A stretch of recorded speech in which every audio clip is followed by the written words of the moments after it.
Hello and welcome to The Hindu. Today we are in conversation with Mr. BS Murthy, who is a columnist, political observer, and also a HR professional from Bangalore. Thank you for joining us, Ms. Murthy. My first question today is, what's on the mind of the voters in Karnataka in this election? Since 1989 till date, no incumbent government came back to power in Karnataka. So this is the primary background of any incumbent government going into the elections in the state. So there are multiple things. One primarily is a livelihood related issue, and voter on the mind primarily whatever he sees out today. He sees three different things in comparison to what he saw probably last election. He sees a BJP without Yediyurappa. He sees JDS with a relatively aged and inactive H.D. Devegowda. He sees Congress with three stalwarts. Mallikarjun Kharge as the AICC president, and then there is ex-Chief Minister Siddaramaiah, and also there is D.K. Shivakumar as the PCC president. So this is the first election in the last about three elections that we have a BJP without actually going without a face of a chief minister. And this potentially is proving to be the most interesting election Karnataka has had in the last about 30 years. What are the key issues that are dominating the discourse of this election? Interestingly, corruption is back as an issue in this election. In the last about, close to about last 1 year or so, there has been multiple instances where the incumbent government has been caught live on the corruption front.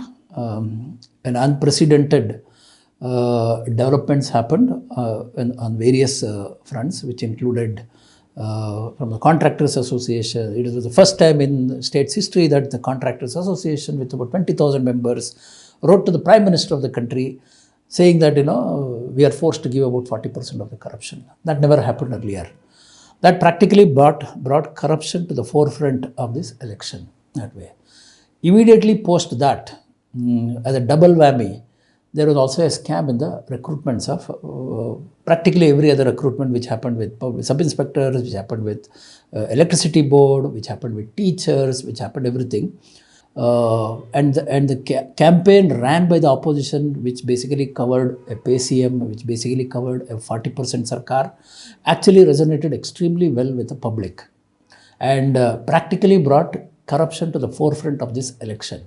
But I think this has been strongly in the minds of the voters that this is a government which is riddled with corruption, and right in the heart of it, they're going for the election. Compared to 2018, how this election is going to be different for all the three parties? 2018, the election, the incumbent was Sri Siddaramaiah government. As usual, there was anti-incumbency that way. BJP as an opposition party, they're pretty good. They hit the road pretty strongly, and they portray the issues far more better that way. They utilize all the resources at their command and do it. The election was a time when Yediyurappa had also come back to the BJP. Prime Minister was at its peak in the first term that way. So they had a solid state face, Yediyurappa, as an unannounced chief minister candidate. But then the voter knew that he would be the chief minister candidate that way. There was no other leader who challenged Yediyurappa in the 2018 election. The incumbent Congress government was branded as anti-Lingayat and anti, part. Certain moves which Siddaramaiah had made in those times. Compared to that, in the current context, BJP is in the driving seat. They are an incumbent government. They are facing a much bigger anti-incumbency.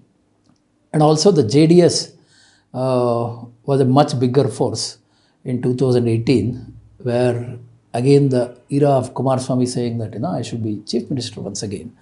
So we had very clearly two clear chief minister faces. Aspiring chief minister faces, one with H.D. Kumaraswamy, another with Yediyurappa, and we had a sitting chief minister in Siddaramaiah.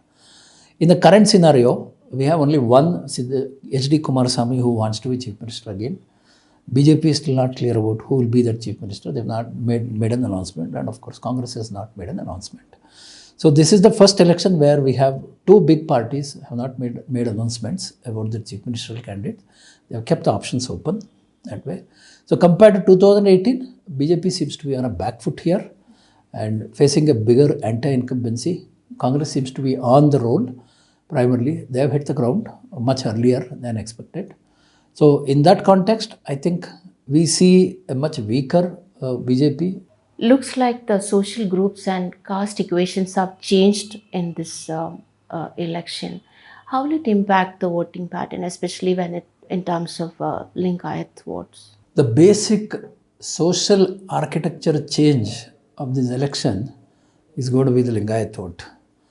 In the last vote, 5 elections, barring 2013, BJP held on to the Lingayat vote as one solid block because of the Yediyurappa factor.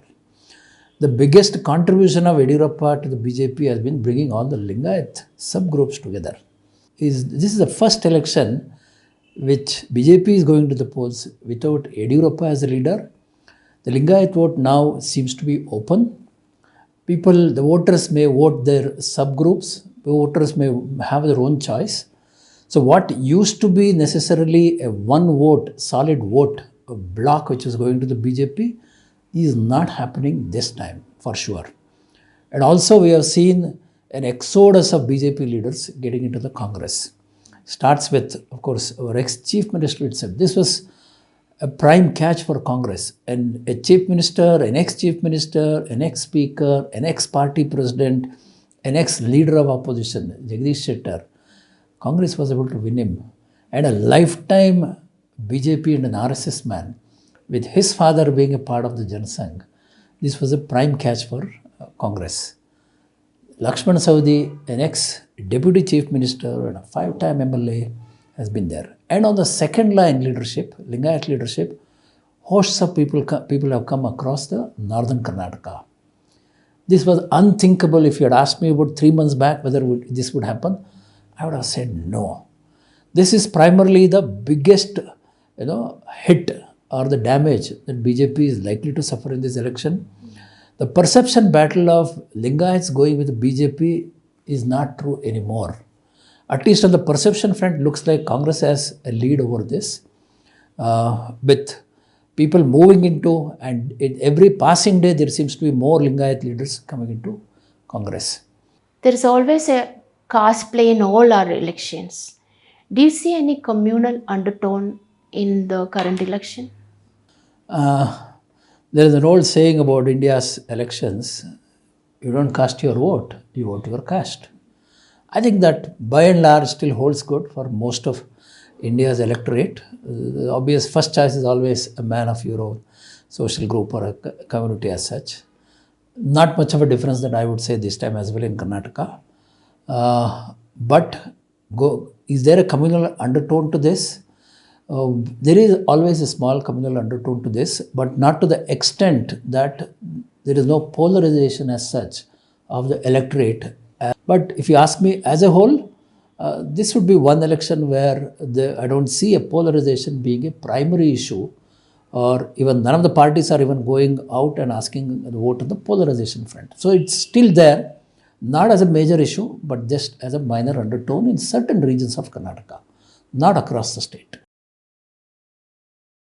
Are local issues, livelihood issues, education, infrastructure, and job creation, inflation and cost of living, these things, do you think these are getting adequate attention in this election? That is a good question. And honestly, elections need to be fought on real people issues. Issues like unemployment, issues like infrastructure, education, healthcare, governance. This should be the primary reason why elections need to be held. That is not the way things are working. So if you ask me, Karnataka being the third largest economy in the country today, next only to Maharashtra and Tamil Nadu, we have enough resources to cover all the needs of the people of Karnataka.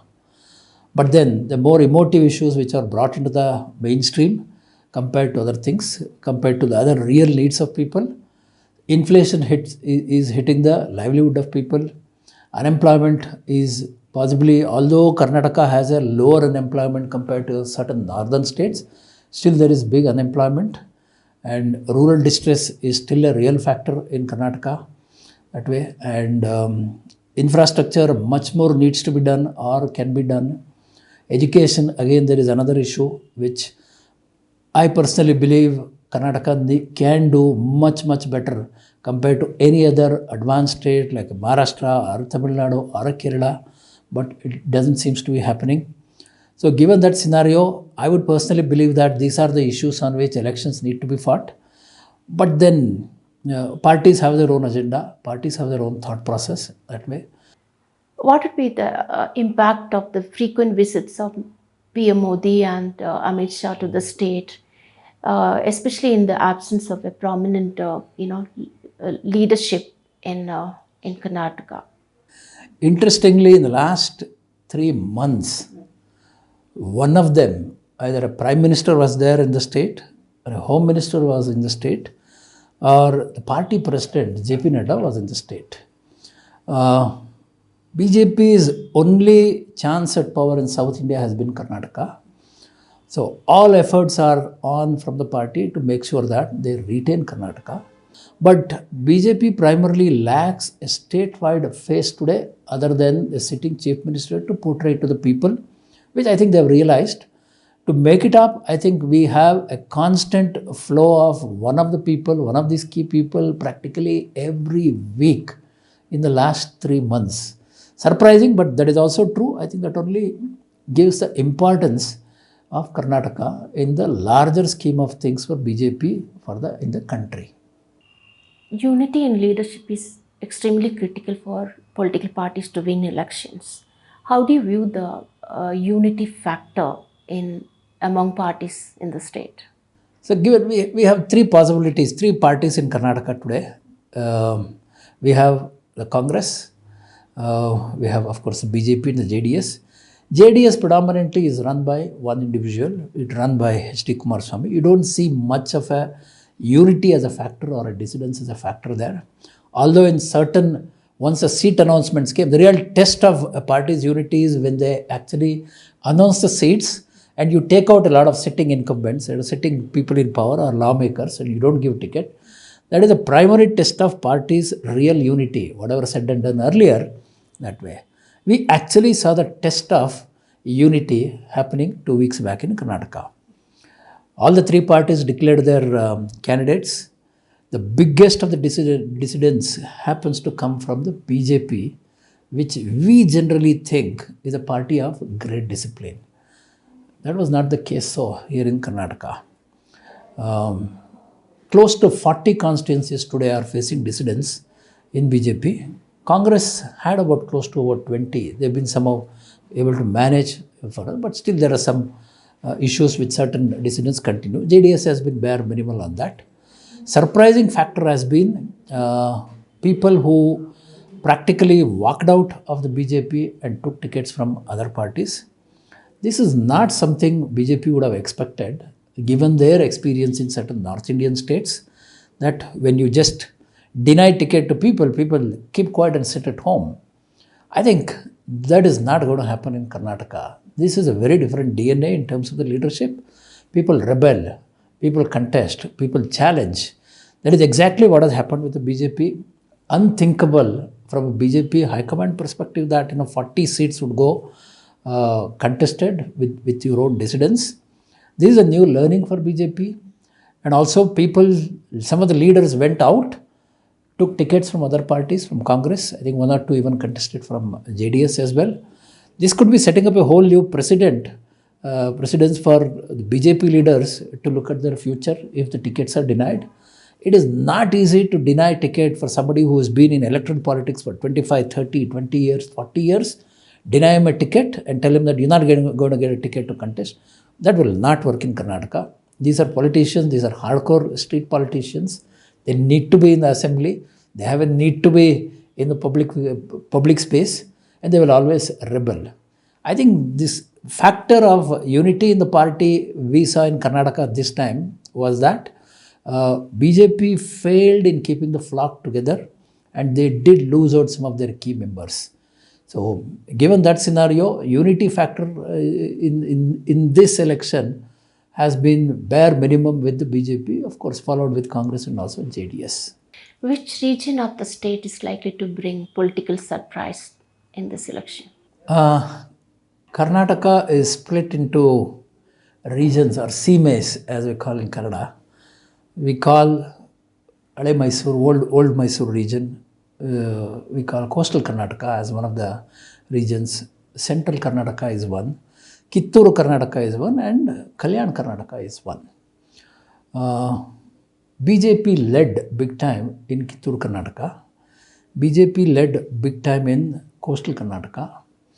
JDS had led pretty well in old Mysore region. Bengaluru was a mixed bag that way. Madhya Karnataka, the central Karnataka was also forte of BJP. Kalyan Karnataka, Congress had led. This has been the standard more or less for the last about 2 or 3 elections. This time, I think the big change we will see coming in from Kitturu Karnataka in my thought process. Kalyan Karnataka will more or less hold on to the previous results. No surprises there. Coastal, there might be a little surprise. I think the big election this time that is being fought is with Kitturu Karnataka and Central Karnataka. Thank you for joining us today, Mr. Murthy. Pleasure is mine. Thank you. For more such election videos, please subscribe to The Hindu.